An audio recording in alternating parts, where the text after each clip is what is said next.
from captivity Israel, that once in lonely exile here, until the Son of God appear. Rejoice, rejoice, Emmanuel shall come to thee, Israel. Oh, come thou wisdom from on, and order all things mighty. To us the path of knowledge show, and to teach us in how we next to come. Rejoice, rejoice, Emmanuel shall come to thee,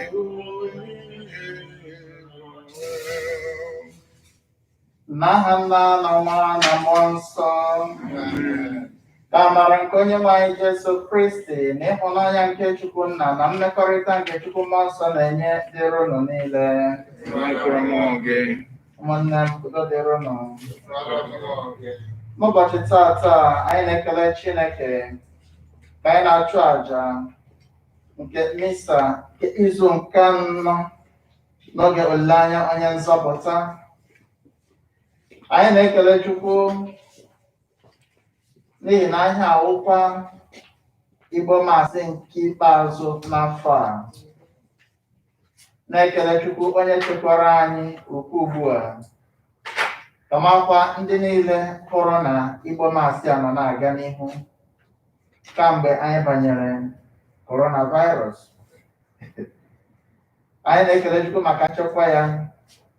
Ọtụtụ ndị nwụrụlanụ maọbụ ndị na-arịa ọrịa, anyị ka dị ndụ na-eku ume na-asị Chukwu ya gakwa n'ihu na-echekwa anyị. Anyị na-ewere ndị niile ga-ala maka Krismas na-etinye n'aka Chineke ka o kpuchie ha n'ọbara Jizọs, ka ha na-aga aga, ka ha na-alọ alọ, mgbe ha na-agba n'okporo ụzọ, mgbe ha na-agba n'ikuku, mgbe ha nọ n'ụlọ, na mgbe ha ga-alọta ebe a, n'aha Kristi Onyenwe anyị. Anyị nakwa ekpe ekpere maka ụmụnne anyị ndị nke na-arịa ọrịa maka otu ihe ma nke ọzọ, ka mgbe afọ a na-agwụchala ka anyị nụ ozi ọma n'isi ha n'otu n'otu. Na maasị a, anyị na-ekele Chukwu. Anyị na-eso William Ibekwe na ezinụlọ ya na-ekele Chukwu maka ngọzi niile o nyere ha dịka ezinụlọ, na-ayọkwa ka ọ gaa n'ihu na-echekwawa ha n'afọ ndị nke na-abịa abịa. Ọ bụkwa Maas nke anyị ji ekele Chukwu n'isi ezinụlọ Andy na Beda Okoro, ndị ga-eme mmemme alụmdi na nwunye ha nke ọgụ na abụọ na nwa abalị ole na-abịa abịa. Ka amara nke Chineke nyere ha nke kpọkọtara ha ọnụ n'ịhụnanya ka ọ na-abawanye n'ebe ha nọ na n'ebe ụmụ ha nọ. Anyị na-akwa ekpe ekpere maka ezumike mkpụrụ obi Charles Peters, Adolphus Mbagwu, Felicia na Rita Mbagwu, dịka Caroline Peters si yọọ. Na-ekpekwa ekpere maka ndị niile nọ na pọgatrị, ka mkpụrụ obi ha na mkpụrụ obi niile kwerenụ gara aga. Ka anyị tinye ihe niile na-akpa anyị n'otu n'otu na maasị a.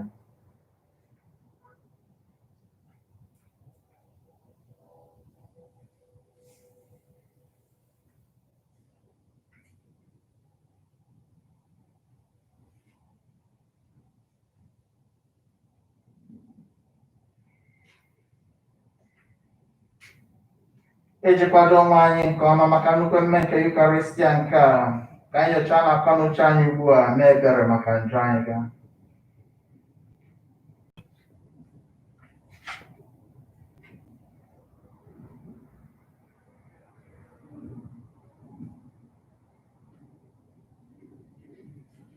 ekwupụta ngwa Chineke ji ike niile n'ụlọ ụmụnne emeela nke ukwuu site n'echiche n'okwu na omume na site ịhapụ ezi omume o kwesịrị na m ga-eme site na mmehie m site na mmehie nke kasị nnukwu ya ka m ji arịọ Maria dị ngọzi Virgin ọkụ na ndị mmụọ ọma na ndị nsọ niile n'ụlọ ụmụnne m ka unu yọbara m osebụ ụwa Chukwu anyị arịrịọ ka Chineke ji ike niile mere anyị ebere gbaghara anyị njọ anyị duru anyị na ndụ ebe ebe onye nwe anyị mee ebere Kristi mee ebere onye nwe anyị mee ebere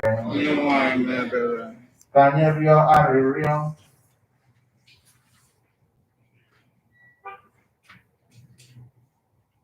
Chineke biko were amara gị hụjuo n'obi anyị i sitere n'aka mmụọ ozi zitere anyị ozi ọbịbịa nke nwa gị mee ka anyị site n'ahụhụ na ọnwụ ya were bata n'ebube nke mbilite n'ọnwụ ya site na adịghị anyị Jesu Kristi nwa gị onye gị na ya dị ndụ na-achị eze na mmekọrịta nke mmụọ nsọ otu Chukwu site n'ụwa tụ ụwa niile. Amen.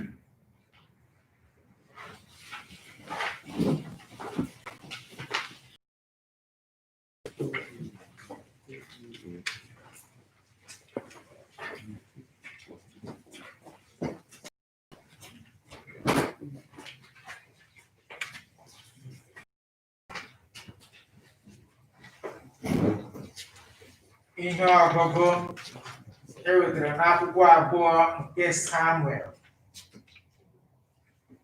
Mgbe eze David biri n'obi ya, Onyenwe anyị mere ka ume ruo ya ala, ka ndị iro kpere ya gburugburu werekwa inye ya nsogbu ọbụla.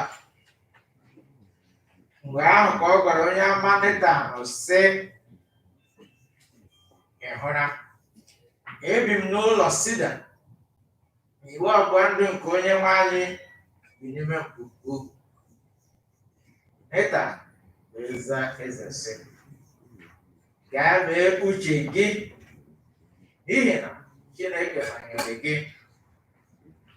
N'abalị ahụ ka Chineke ziri Netan ozi sị ya, gaa gwa nwa odibo m David sị, lee ihe Onyenwe anyị kwuru, ọ bụ gị ga-ewuru m ụlọ m ga-ebi na ya?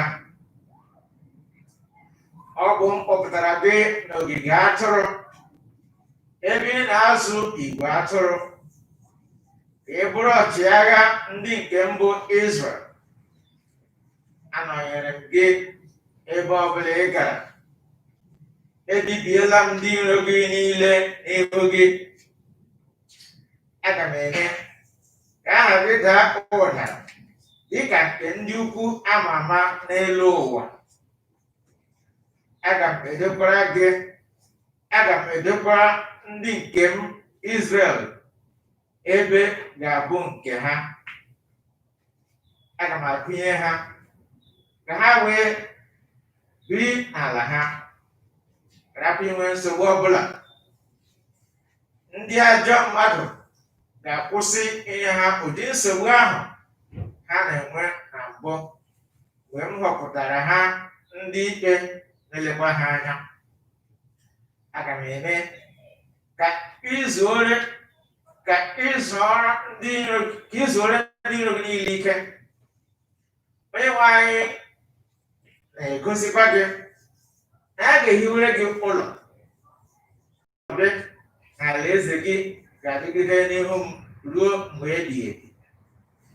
Oche eze gị ga-akwụrụ chịm ruo mgbe ebighị ebi.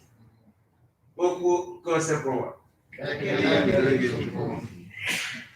Onyenwe anyị, aga m ekwe ukwe nke ịhụnanya gị ruo mgbe ebighị ebi. Zaanụ ya. Onyenwe anyị, aga m ekwe ukwe nke ịhụnanya gị ruo mgbe ebighị ebi. Onyenwe anyị, aga m ekwe ukwe nke ịhụnanya gị ruo mgbe ebighị ebi. Na ndụ gị ndụ niile, ọnụ m ga-ekwupụta eziokwu gị. O were m anya na ịhụnanya gị na-anọgide ruo mgbe ebighị ebi. na eziokwu gị guzosiri ike dị ka igwe. Azịza: Onyenwe anyị, aga m ekwe ukwe nke ịhụnanya gị ruo mgbe ebighị ebi. Mụ na onye m họpụtara ahọta agbaala ndụ. Aṅụrụ m nwa odibo m David iyi sị, aga m eme ka agbụrụ gị guzosie ike. Aga m eguzowe oche eze gị ruo mgbe ebighị ebi. Azịza: Onyenwe anyị, aga m ekwe ukwe nke ịhụnanya gị ruo mgbe ebighị ebi. Ọ ga-asị m, ị bụ nna m, Chineke m, nkume m na onye nzọpụta m. Aga m ahụ ya n'anya mgbe niile. Ọgbụgba ndụ mụ na ya ga-eguzosi ike. Azịza: Onyenwe anyị, aga m ekwe ukwe nke ịhụnanya gị ruo mgbe ebighị ebi. Ihe ọgụgụ e wetara n'akwụkwọ ozi Pọl dị asọ degara ndị Rom. Ka inye Chineke otito, n'ihi na ọ pụrụ ime ka unu guzosie ike n'okwukwe, dịka ozi ọma Jesu Kristi nke m na-ekwusa si dị, na dịka ihe omimi ahụ ekpugherela anyị si dị, bụ nke zoro ezo site n'ogologo oge mgbe ochie gara aga. Ma ugbu a, Chineke ekpugheela ya. O sitekwara n'ihe ndị amụma dere n'akwụkwọ mee ka mba niile mara ya. Chineke ahụ dị ebighị ebi kpughere nke a dịka iwu ya si dị, ka ụmụ mmadụ wee mụta irubere Chineke isi site n'okwukwe ha nwere na Kristi. Ya mere, ka otuto niile dịrị Chineke, onye naanị ya mazuru ihe niile, site na Jesu Kristi ruo mgbe niile ebighị ebi. Amen. Okwu nke ose bụ ụwa. Aleluya, aleluya. Abụ m odibo nwaanyị nke ose bụ ụwa, o rere m dịka isiri kwuo. Aleluya.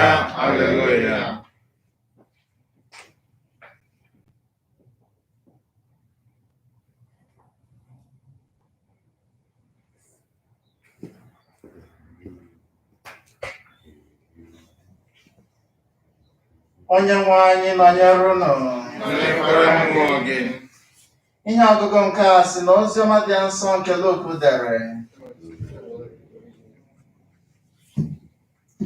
N'ọnwa nke isii, Chineke zigara mmụọ ozi Gabriel ka o jee n'obodo ukwu dị n'ala Galili a na-akpọ Nazaret. Ọ bụ ka o jekwuru nwa agbọghọ na-amaghị nwoke, onye ikwu na ibe kwekọtarala, na otu nwoke a na-akpọ Josef, nke si n'agbụrụ eze David pụta, ga-alụ ya. Aha nwa agbọghọ ahụ bụ Maria. Mmụọ ozi ahụ wee bịakwute Maria sị ya, ekele, ijupụtara na amara, Onyenwe anyị nọnyere gị.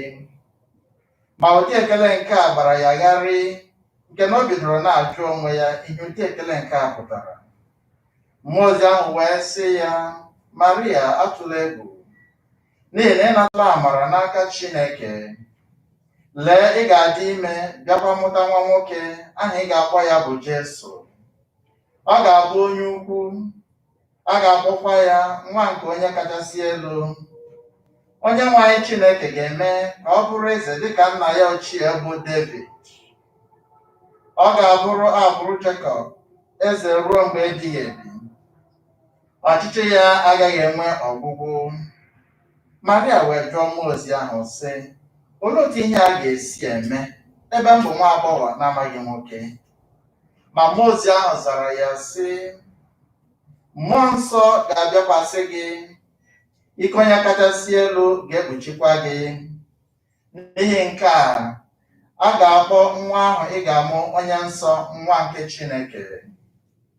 Lee, nwanne gị bụ Elizabeth dị ime nwa nwoke na agadi ya, onye ahụ ndị mmadụ na-akpọ nwaanyị aga, dị ime ọnwa 6 n'ihi na ọ dịghị ihe karịrị Chineke n'omume.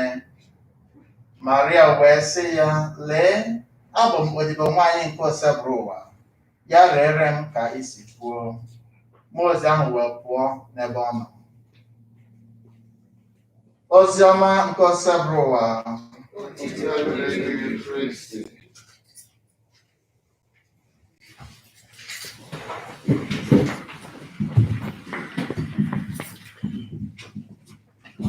Ọtụtụ dịrị Yesu.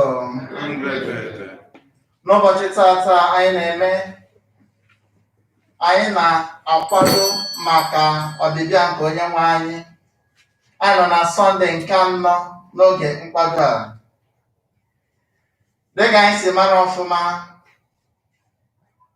ihe anyị na-akwado maka ya bụ ije dị nsọ. We are going to encounter the Lord in a very special way. And that's why it is important for us to prepare spiritually. Last Sunday, emere ka anyị mata na ọ dịwanye nso, mana ọ dịkwa nso na ọkara otu ọ dị last Sunday. Ya bụ ihe anyị ga-ajụgodi onwe anyị bụ, how prepared are we? Ka anyị si jikere ruo ugbu a maka ọbịbịa nke Onyenwe anyị.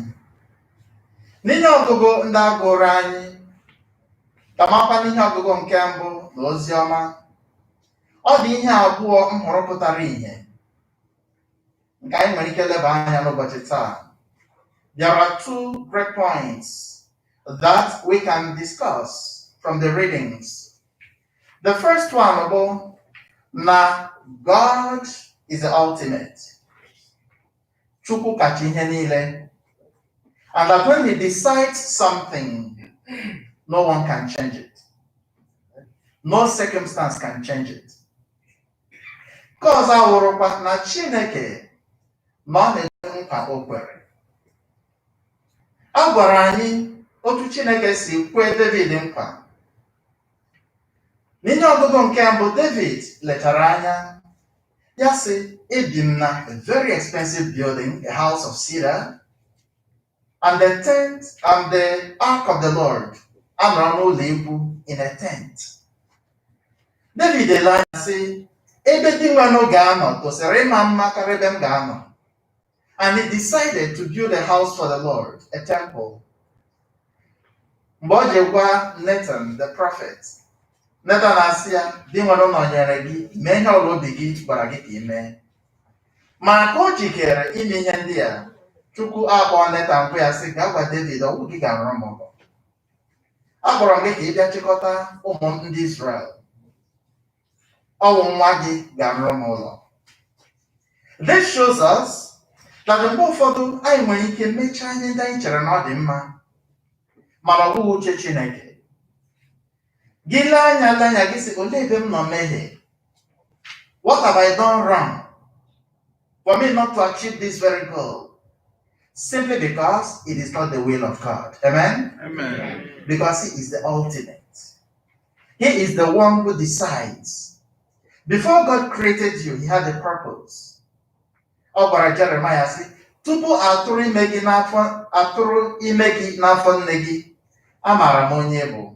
Ahọpụtara m gị ka ị bịa bụrụ onye amụma nye mba niile. The same thing he tells every one of us. Before God brought us into existence, he had a purpose. Onwe onye Chukwu họpụtara ka ọ bịa bụrụ a nuisance to the world. Everyone has a purpose to fulfill. And though in submitting to the will of God, that you'll be able to realize that goal for your own salvation. Ihe David chere a very good thing. Ka m hụrụ na di nwa n'ụlọ. Ụlọ di nwa ga-adị mma kara nke m. Chukwu si ya, mba, echiche gị nwere ike maa mma, but ọ wụ echiche m. So, ọ ya mere o ji dị mkpa na ihe niile anyị na-eme, anyị ga na-ele anya si ihe ọwụ echiche Chineke. The same thing we see in the gospel. Mary was a woman who had decided to remain a virgin. Mana ọwụghị, yes, she remained a virgin. Ọ sị na ya agaghị amụ nwa to begin with. Mana Chukwu eburule n'obi even before amụọ Mary na ọ ga-amụ nwa. So no matter what we plan, God has the final say.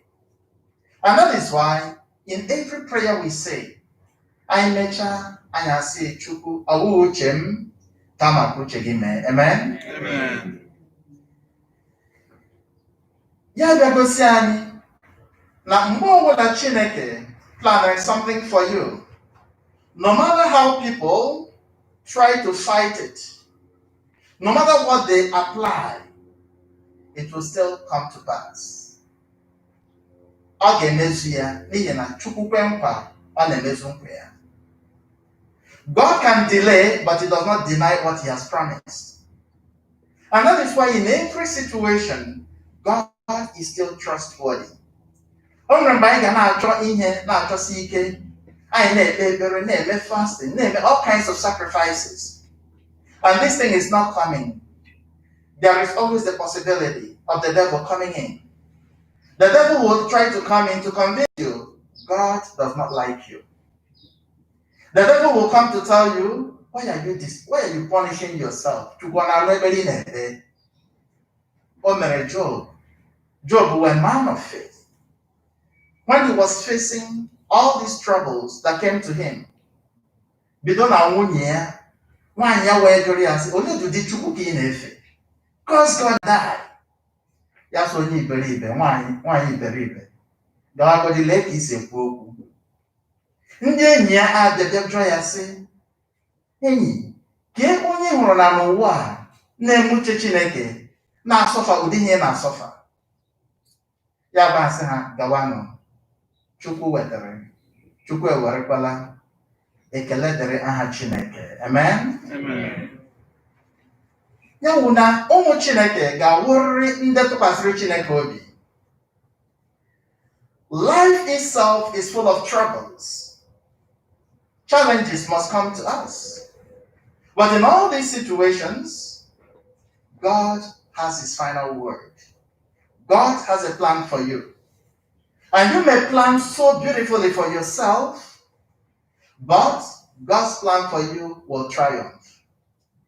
Enwere na this seminary formation, enwere ndị anyị na ha metichara na seminary, enwere ndị ka wụ lawyer before. Mechaa pụta bịa bata seminary. I mean somebody nwere na chambers. Na-eme nnọọ ọfụma. Something happened. Ya olu Chineke. Ya bịa. O nwere nke ọzọ, nke a bụ onye amị. Ya na ejime ya. Ọ pụta esi mee. Chineke akpakọkwa ha aka n'obi, ha eme gịnị? Ha abịabịa chinwe fada. And they succeeded. E nwere ndị dị iche iche, ndị were engineer and all that. Mana Chukwu, e nwere nke police officer, an inspector of police. Ya agawakwa gawa, amaghị experience ka o nwere. Ya aga bishop ya ezighị ya seminary. Ọ gụrụ na Big Ada Enugu.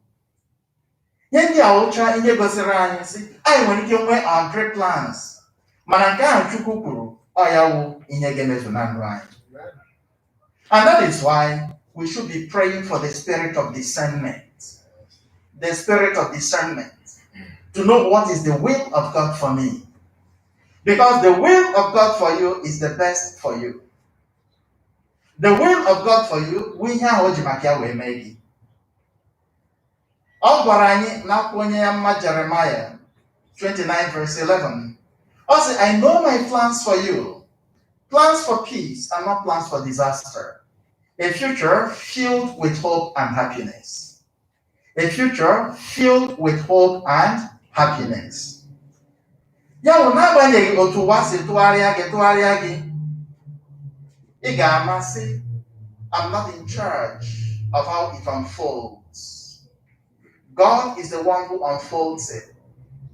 And if I can trust him to the end, then I see the words of Romans 8:28 fulfilled in me. For those who love God, everything works unto good. Amen? Amen.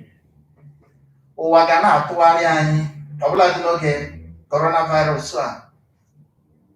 a nwere ndị gị na ha si Chineke ọ dịkwa ndụ, Chineke nọ n'ole ihe ndị a na-eme. Ikekwe anyị eluzuola their friends and relatives, but God, if it is His will that these people will go, they will go. No matter how we try and try. Ihe dị mkpa wụ ịgbalị ya ihe ị na-eme anaghị atara.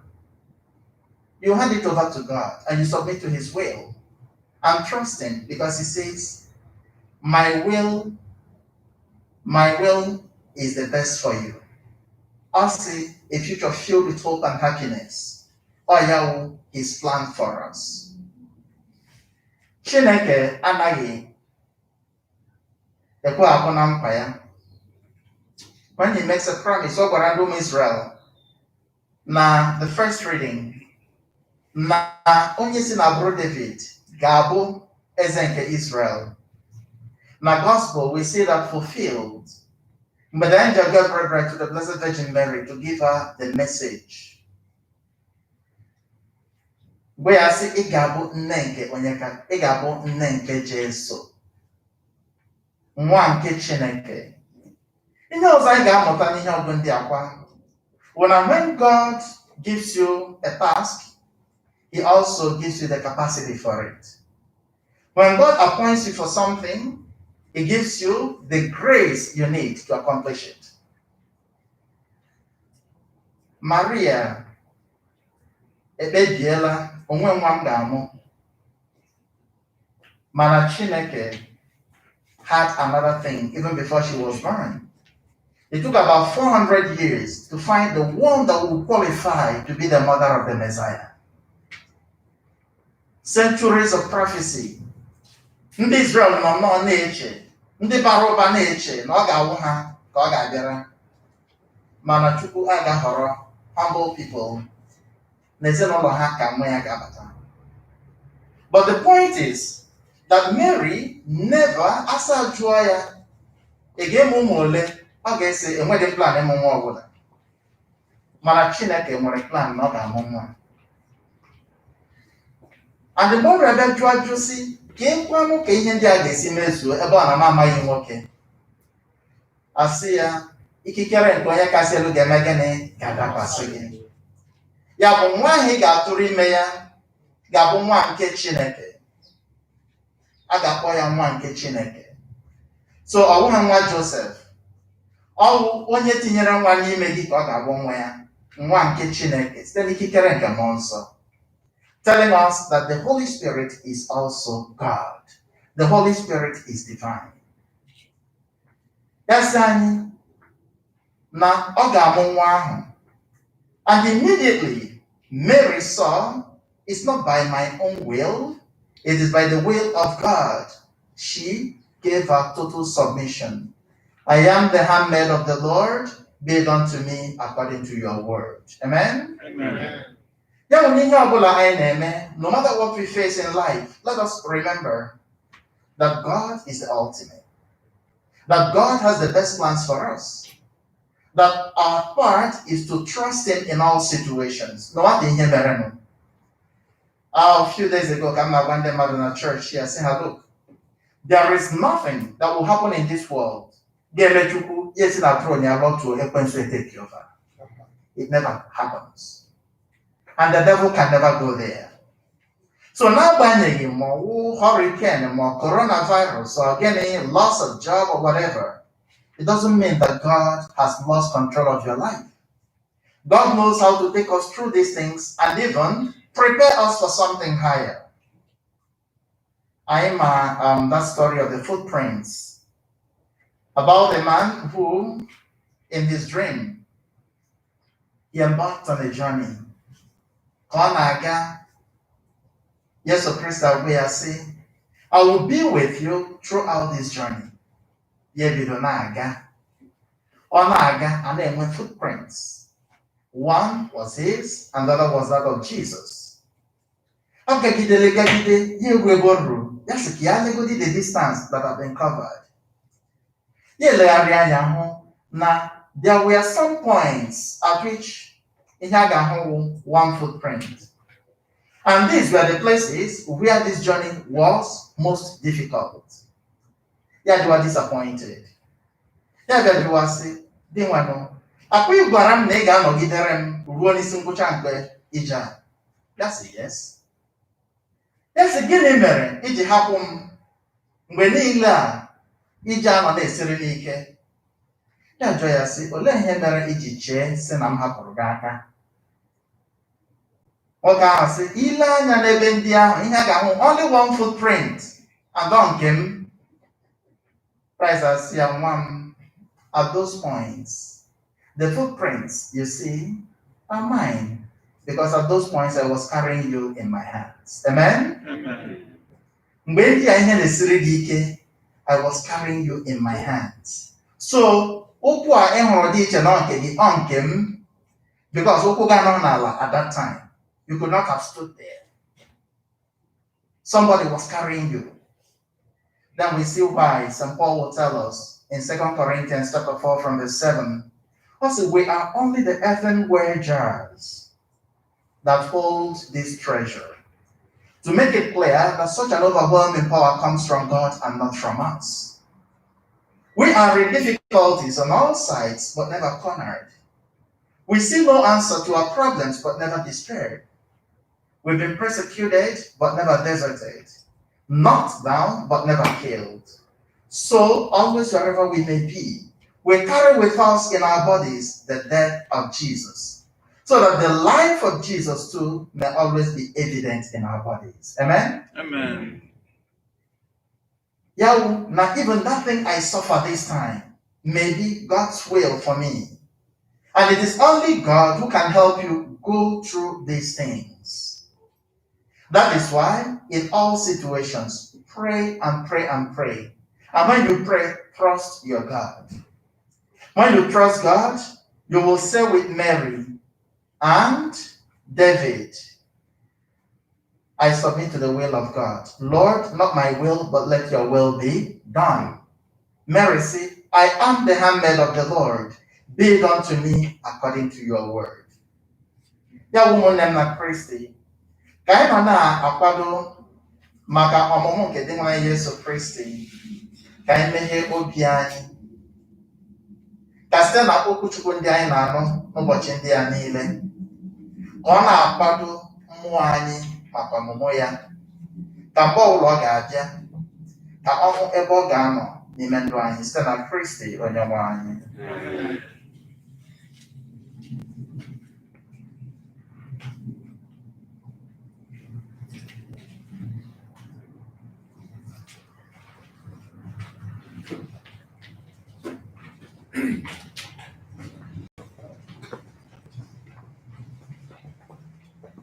Ekwere m n'otu Chineke, Nna dị ike niile, onye mere eluigwe na ala, na ihe niile a pụrụ ịhụ anya na ndị apụghị ịhụ anya, ya na otu Onyenwe anyị Jesu Kristi, na otu nwa Chineke mụrụ, Nna mụrụ tupu ụwa tụwa niile, Chukwu si na Chukwu, ihe si n'ihe, ezi Chukwu si na ezi Chukwu, a mụrụ ya mụ emeghị eme.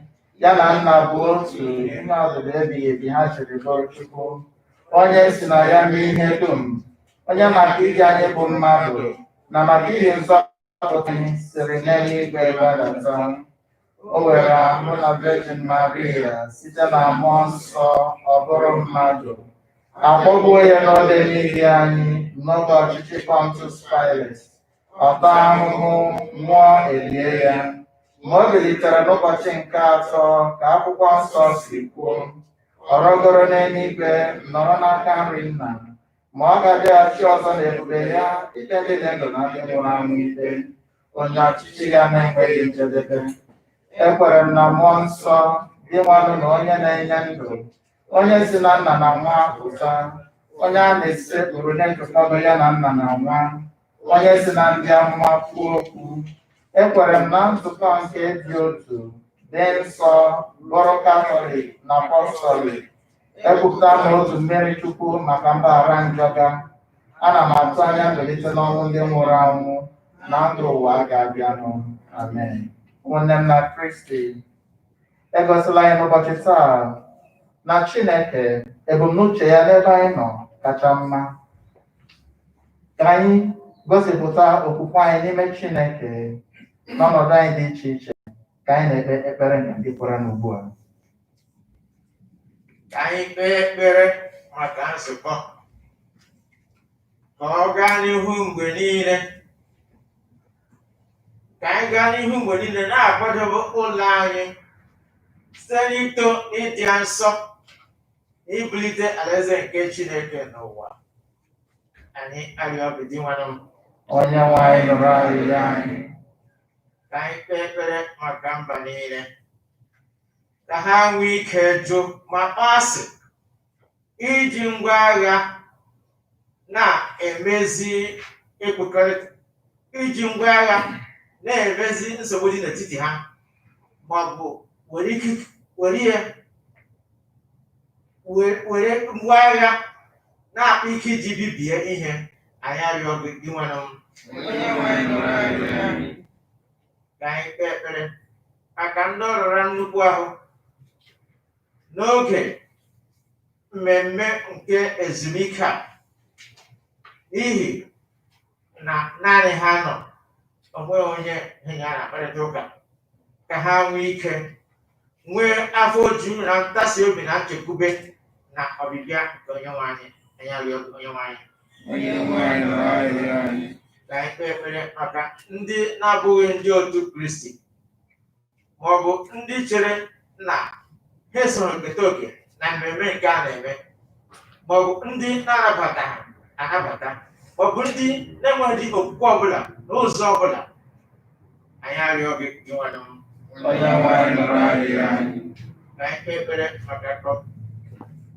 maka ọgbakọ anyị, maka ndị Igbo anyị, ka Chineke nwee ike metụ anyị aka ka anyị na-adị mma, na-egosita obesara obi na inye aka na ọrụ ebere. Anyị arịọ gị Onyenwe anyị, ka anyị kpee ekpere maka ndị chere ka echeta ha n'ụzọ pụrụ iche na Damisa nke taa. Anyị arịọ gị Onyenwe anyị, Ka anyị kelee Chineke maka ezinụlọ Ibekwe na ezinụlọ Okoro, ndị na-ekele ya maka ngọzi ya n'ebe ha nọ n'otu n'otu, na-arịọ ya ka o mee ka ngọzi ndị a na-aga n'ihu n'ebe ha na ụmụ ha nọ. Anyị arịọ gị Onyenwe anyị. Anyị chetakwa n'ụzọ pụrụ iche Charles Peters, onye o mere na ọnwa 6 kemgbe ọ nwụrụ. Ka Chukwu nabata ya n'ụtọ nke alaeze ya, ya na Adolphus Mbagwu, Felicia na Rita Mbagwu. Ka o nyekwe ezinụlọ ya nkasi obi nke dị ha mkpa n'oge dị ugbu a. Ka ihe mere ha ghara ime ka okwukwe ha n'ebe ọ nọ daa mba, kama ka ha dabere na Chineke n'ihe niile. Anyị arịọ gị Onyenwe anyị. Kandụl nke anọ nke Advent bụ kandụl nke ịhụnanya nke Chineke. Ihe ọ na-enye na-egosi anyị ụdị ịhụnanya Chineke nwere n'ebe anyị nọ. Jesu na-egosi anyị ịhụnanya nke zuru oke. Ọ bụ ịhụnanya Chineke nke pụtara n'ụdị mmadụ. Akwụkwọ Nsọ kwuru sị, Chineke hụrụ ụwa n'anya nke ukwuu nke na o zitere sọ otu nwa ya, ka onye ọbụla nke kwere na ya ghara ịla n'iyi, kama ka o nwee ndụ ebe ebe. Amen.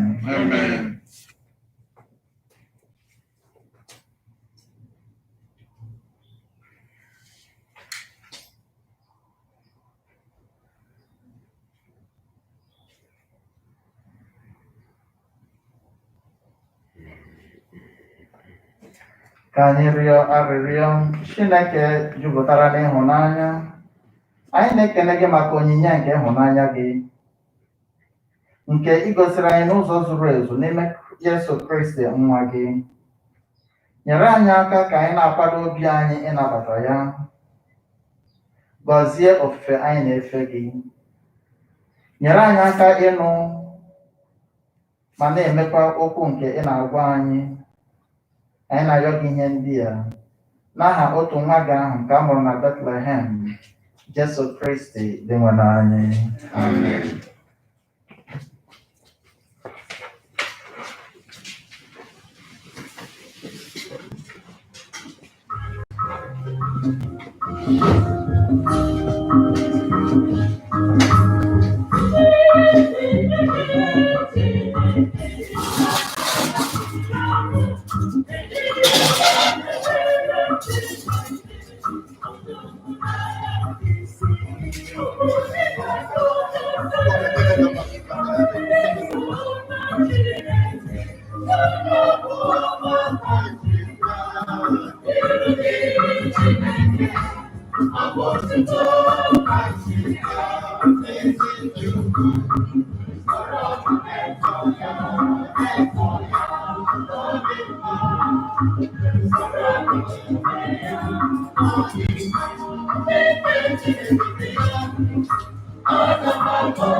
Rịọwanụ ụmụnne m ka aja m na nke unu bụrụ nke ga-asọ Chukwu na apụrụ ime ihe niile ịnaranụ.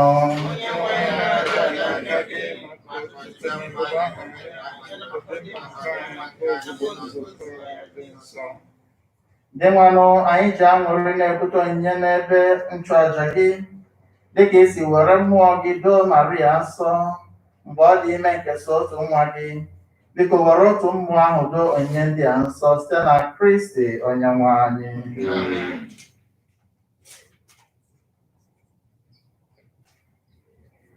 Onyenwe anyị nọnyere unu.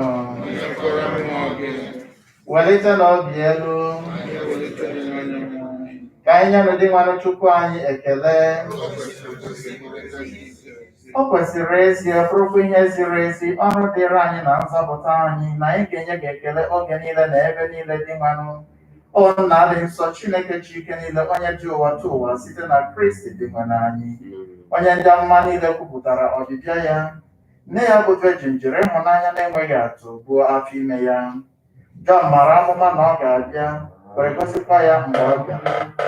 O nyere anyị ohere iji ọṅụ na-atụ anya ihe omimi nke ọmụmụ ya, ka o were bụrụ na mgbe ọ bịara, ọ ga-ahụ na anyị nọ nnọọ na-eche nche n'ekpere, werekwa ukwe ọṅụ na-egori n'otito ya. N'ihi nke a, anyị na ndị mmụọ ọma na ndị isi mmụọ ọma, ugwu eze na ike ọchịchị nakwa igwe ndị agha niile nke n'ike niile nke eluigwe na-ekwu ukwu otito gị akwụsịghị akwụsị, na-asị: Nsọ, nsọ, nsọ, osekwu Chineke nke igwe ndị agha, ebube na otuto na ebube gị. Hosana n'elu kasị elu. Ọ dị ngọzi bụ onye bịara n'aha Onyenwe anyị. Hosana n'elu kasị elu. Dị nwanụ ịdị nsọ ezie, o kwesịrị ekwesị etu ihe niile ikere si eto gị, site na nwa gị dị mara anyị Jesu Kristi, na site n'ọrụ na n'ike nke mmụọ nsọ, ị na-enye ihe niile ndụ na-edo ha nsọ. Ị naghị akwụsị ịkpọkọbara onwe gị ndị mmadụ, ka o wee bụrụ na site n'ọwụwa anyanwụ ruo n'ọdịda ya, a ga na-ehunyere aha gị ihe onyinye dị ọcha. Ya mere, anyị jiri umeala rịọ gị dị nwanụ ka ọ masị gị site n'ike nke otu mmụọ ahụ ịgọzi onyinye ndị a anyị butere gị, ka ido ha nsọ, ka ha ghọọrọ anyị ahụ na ọbara nke nwa gị dị nwana anyị Jesu Kristi,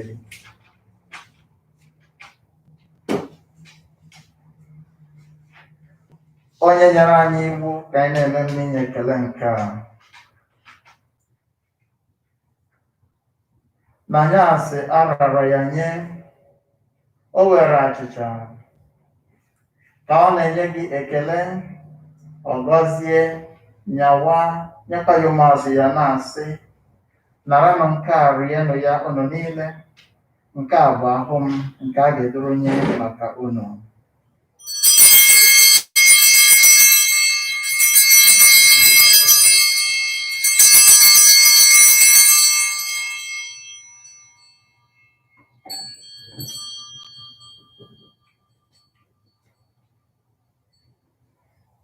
Otu ahụkwa ka o siri mee mgbe e richara nri anyasị. Ọ bụrụ iko nsọ ka ọ na-enyekwa gị ekele, ọ gọzie ya, gụnyekwa ya ụmụazụ ya, na-asị: naranụ nke a, ṅụọnụ ya unu niile, nke a bụ iko nsọ nke ọbara m, nke ọgbụgba ndụ ọhụrụ dị ebighị ebi. A ga-agba ya n'ihi unu na n'ihi imerime mmadụ, ka e wee gbaghara njọ ga. Na-emenụ nke a na ncheta nke m.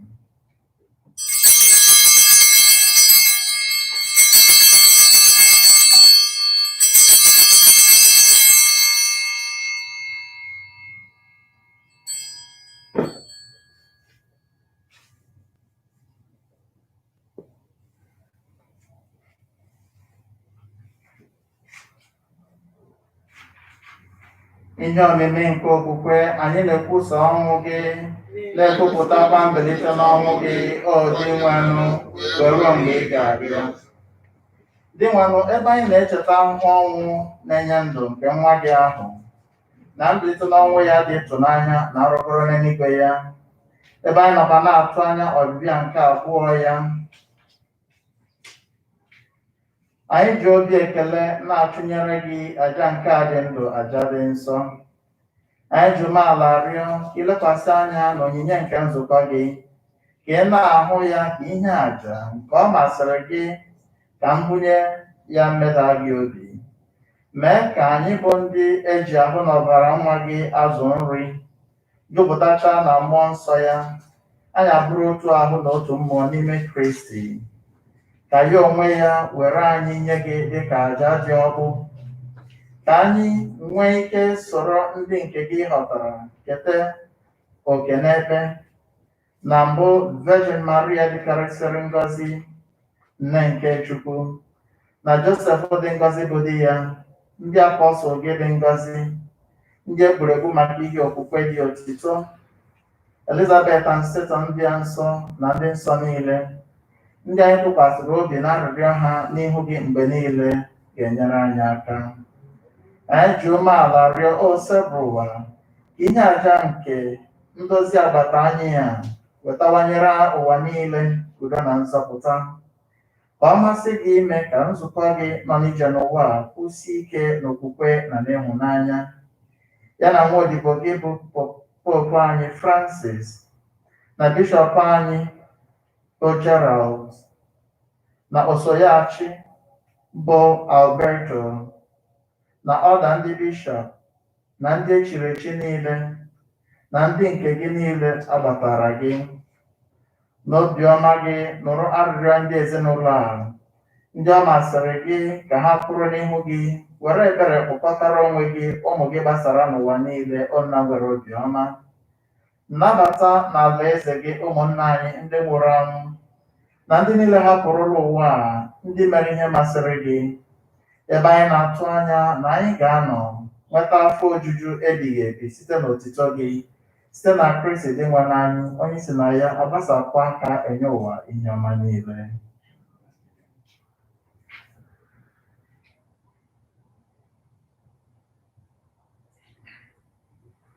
Site na ya bụ Kristi na n'isonye ya nakwa n'ime ya na n'ịdịkọ n'otu nke mmụọ nsọ ka nsọpụrụ na otuto niile si adịrị gị Chukwu nna ji ike niile site n'ụwa tụ ụwa niile. Amen.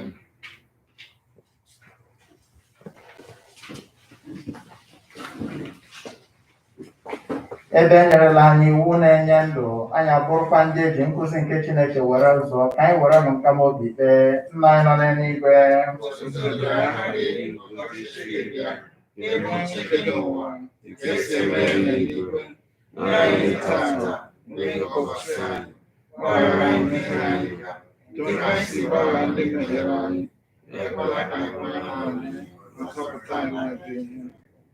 zọpụta anyị, anyị na-arịọ ose bụ ụwa na-ajụ ihe niile. Were ebere nye udo n'oge nke anyị site n'inye aka ebere gị, ka zọpụta anyị na njọ oge niile, anyị were gbalahụ nsogbu niile. Were nchekwube dị nsọ na-atụ anya maka mbịaghachi nke onye nzọpụta anyị Jesu Kristi.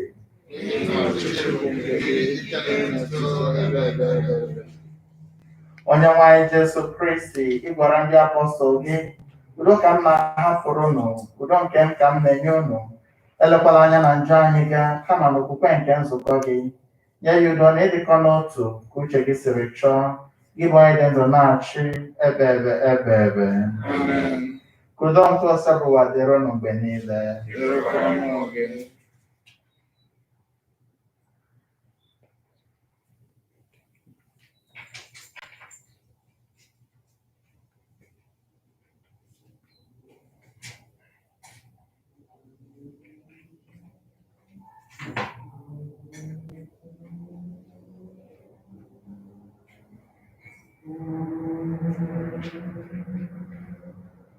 Nwa atụrụ nke Chukwu,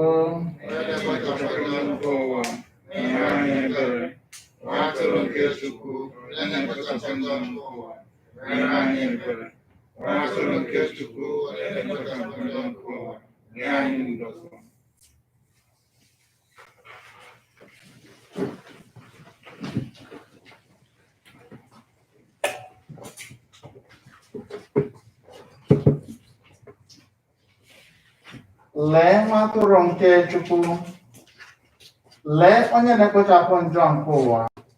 Ha dị ngọzi bụ ndị a kpọrọ n'oriri nke nwa atụrụ Chineke.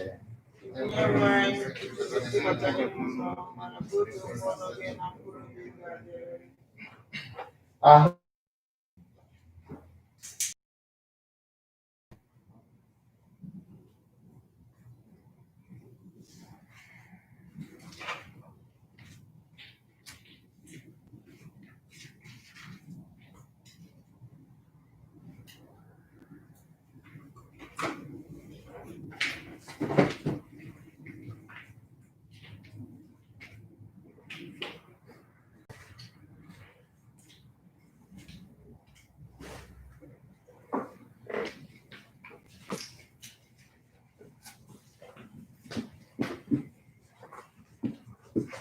dịka anyị si mara maka oriri nsọ, ndị na-ebe a ga-abịa first.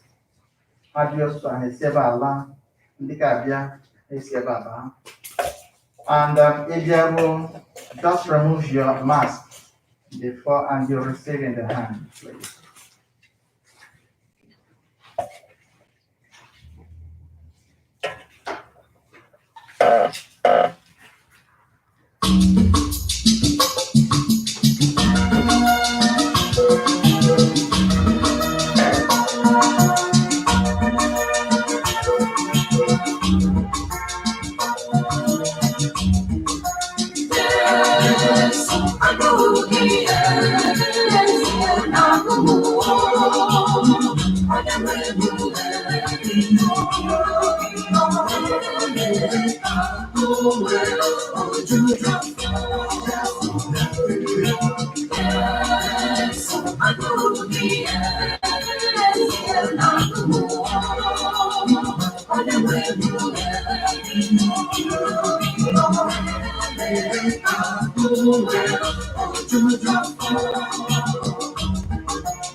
Yes, ahụrụ m gị n'anya, ihe niile m nwere bụ nke gị, nke gị ka m bụ, nke gị ka m chọrọ ịbụ, were m mere ihe masịrị gị. Yes, ahụrụ m gị n'anya, ihe niile m nwere bụ nke gị, nke gị ka m bụ, nke gị ka m chọrọ ịbụ, were m mere ihe masịrị gị. Yes, ahụrụ m gị n'anya, ihe niile m nwere bụ nke gị, nke gị ka m bụ, nke gị ka m chọrọ ịbụ, were m mere ihe masịrị gị. Obi dị nsọ Jesu, Maria dị nsọ, Jesu dị nwayọọ n'umeala n'obi, ka anyị rịọ arịrịọ. Chineke pụrụ ime ihe niile, inyere anyị oriri nsọ nke a iji gbaa anyị ibe nkwa nke ndụ ebighị ebi. Ikwere anyị na-arịọ gị otu anyị na-erute nso na nnukwu oriri nke nzọpụta, mee ka anyị were nsọpụrụ na-eme emume ihe omimi nke ọmụmụ Kristi nwa gị, onye gị na ya dị ndụ na-achị ebighị ebi ebighị ebi.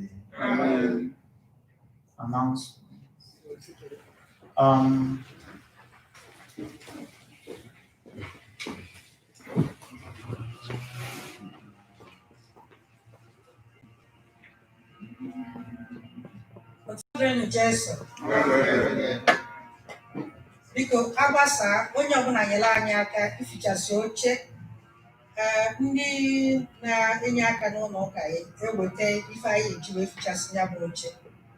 Nke ọzọ ka agbasaa ebido n'azụ wee na-apụ, onye ọbụla gba mbọ ka a ghara akụkọsị na-akụkọsị maka otu esi wee kọwara anyị gbasara mmekọ na-eme waya anụ ji agbasagasị. Agbasa ụka taa, ndị ụmụ nwanyị adịkwa ọ na-enwere nzukọ si chekwukwa echekwa, ụmụ nwoke chekwukwanụ, ọ dịkwa mgbe enwere ahụ nzukọ taa. Nke ọzọ anyị sị ka anyị lotekwala onye ọbụla n'ụbọchị ọnwa a na-agwụ na ya eme crossover night. Oge ọ na-ebido 8, ọ na-ebido 8 nke mgbede. Onye ọbụla na-ene anya na n'okwu igwe maka na ọba aka ya ezitela anyị etu anyị esi welu n'ọnya bụ ekpere wee chụọ ahụ a chutee ya aka wee mee ka ahụ nke na-abịa abịa 2021 ka ọ bịa ọfụma, kpochapụ ife ọjọọ niile anyị fụrụ n'ahụ a. Nke ọzọkwa nke anyị abịa n'oyibo, ọ sị anyị come and celebrate the nativity of the Lord, and we will have Christmas Eve Virgil Holy Mass at 2:30 p.m. English, 4 p.m. English also, and then 6 p.m. in Spanish, and 9 p.m. English. And on Christmas Day, we have masses at 7 a.m., 8:15 a.m., 9:30 a.m., 10:45 a.m. in Portuguese, and then 12 p.m. in Spanish. Nke ọzọkwa,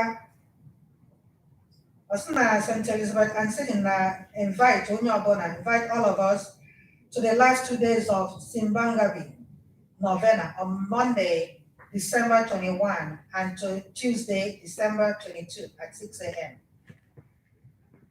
Parishioners, please be reminded that if you're not feeling well, please stay at home, take a good rest, and take care of your health.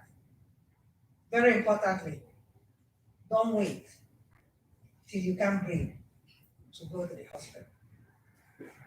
Otuto dịrị Jesu. O nwere ndị chọrọ ime Thanksgiving now.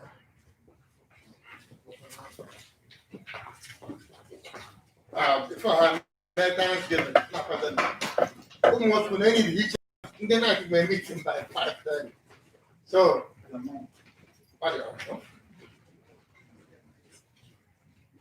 yes, in the night, we were meeting by 5:30. So no need to check, just check it to the Zoom. Amano Romana, I will Daniel, Daniel, we don't have to go. Daniel, now, next year, I will check deacon, a permanent deacon in our diocese. And Everybody must get yes. Good. That is better. Yes. So,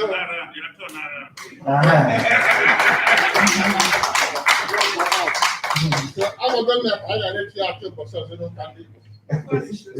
What's the about St. Mel's? Yes, St. Mel's. Okay, because of onye mala ọgbasi. Simbande bi yes, but no man I na the Christmas around the world. We've been doing it since Wednesday. Onye ọbụla enwetago that information n'obodo na-abụ mgboro ịtọ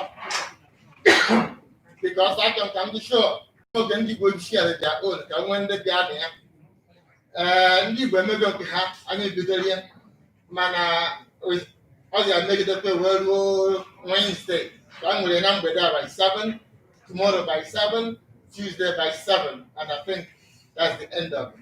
So onye nwere ike I'm not watch football, but you can check in and check out. Eh? It's only 1 hour. Good alone. Because can the Thanksgiving night let them space out, please.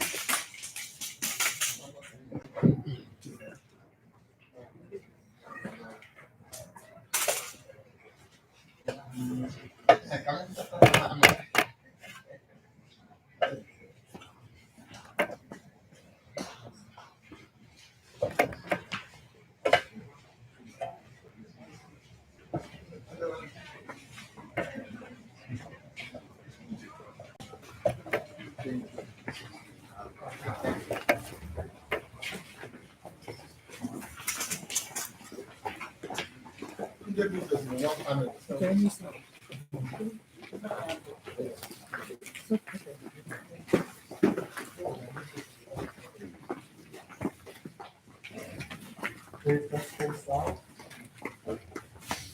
Family can stay together.